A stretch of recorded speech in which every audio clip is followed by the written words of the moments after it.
Hello, this is Hannah, and I'll be presenting my research about the evolution of Japanese cyberpunk titled From Global to Local and Back Again, The Political Journey of Japanese Cyberpunk.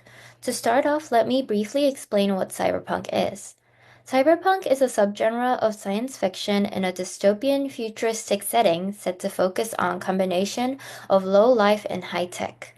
While the genre itself originated in the West, Japan is famous for its cyberpunk anime and influenced a lot of Hollywood movies as well. So, my main focus for this study is to figure out how did the foreign cyberpunk genre become indigenized in Japanese anime and ultimately become popular both domestically and internationally. And I'll be exploring this question through chronologically tracing the progression of cyberpunk's history. In this first section, I'll discuss cyberpunk's global origin. Cyberpunk emerged in the West in the 1980s as a genre that derived from science fiction, which mirrored the fears of social unrest, rapid technological advancement, and future ambiguity of the time. The genre was solidified by pieces like Neuromancer and Blade Runner. Their characteristics that reflected global concerns made cyberpunk an appealing genre in the 1980s, forming the foundation for reinterpretation across borders, including in Japan. So now we're shifting from global to local. After the Western cyberpunk emerged in the 1980s, its influence quickly reached Japan. Among the responses, Katsuhiro Omoto's Akira formed the foundation for Japanese cyberpunk and reinterpreted the genre within the Japanese context in 1982. So, Akira is about a protagonist who takes on an adventure in Neo Tokyo, a city built on Tokyo Bay 31 years after a new type of bomb was used during World War III. What made the film unique and establish a prototype for Japanese cyberpunk was its embodiment of anxieties unique to Japan. For instance, Japanese historical anxieties, particularly losing World War II and the trauma of the atomic bombings. This is illustrated through the depiction of a city still struggling to recover from a devastating explosion of a powerful bomb. Also, the film reflects the social anxieties of the 1980s of the time, highlighting the uncertainty for the future at the peak of the economic bubble. This is illustrated through the characters' struggle to control the newly obtained superpowers and their dissatisfaction of the status quo, resulting in a desire to create a new Tokyo. Unlike Western works that exoticize Tokyo, Akira did not feed into the cyberpunk aesthetics but indigenized the genre by incorporating it with Japanese specific cultures and anxieties, resulting in a distinctly Japanese form. Thus, Akira started the localization of the genre. In the 1990s, Japanese cyberpunk began to evolve beyond Western qualities and enhance their localization.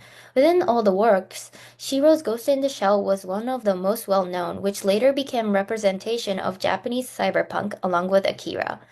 The story revolves around a cyborg named Major Kusanagi, who navigates contemporary society as a part of government's Public Safety Division 9. Ghost in the Shell not only preserves the core themes of cyberpunk like cyborganization and automation, but also reinterpreted them through a uniquely Japanese perspective. One of the key Japanese elements incorporated is collectivistic values.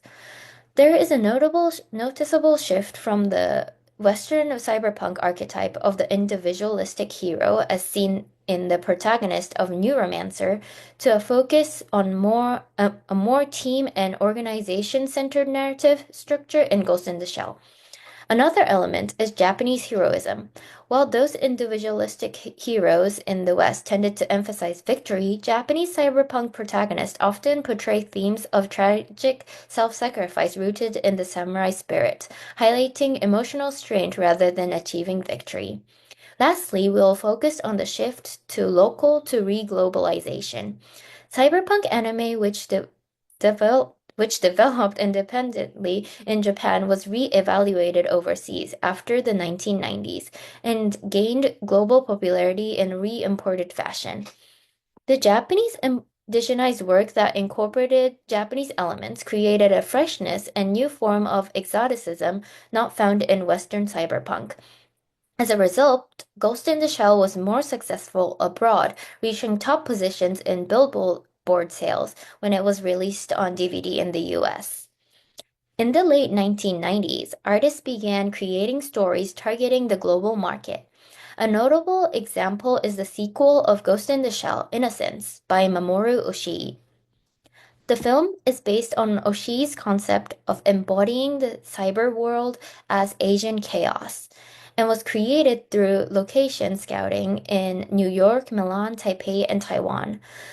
The team incorporated Chinese and New York Gothic architecture to blend the things that are new but also familiar to the Western audience. This was a strategic self-staging of Orientalism targeting the Western market by Oshii. Thus, we can say that its overseas popularity was due to grassroots globalization. It was not due to official support from the government nor strategic backing of major companies. Instead, small-scale animation studios westernized Japanese cyberpunk that they had indigenized. As a consequence, these productions achieved notable impact. Thus, from this progression, we can see that the foreign cyberpunk genre become indigenized in Japanese anime through a unique process of cultural interaction, transforming from global to local and back to global. Japanese cyberpunk will continue to evolve through reflecting societal needs and local actors' desires in the future, and I am very excited for what the genre holds for the future. Thank you for listening.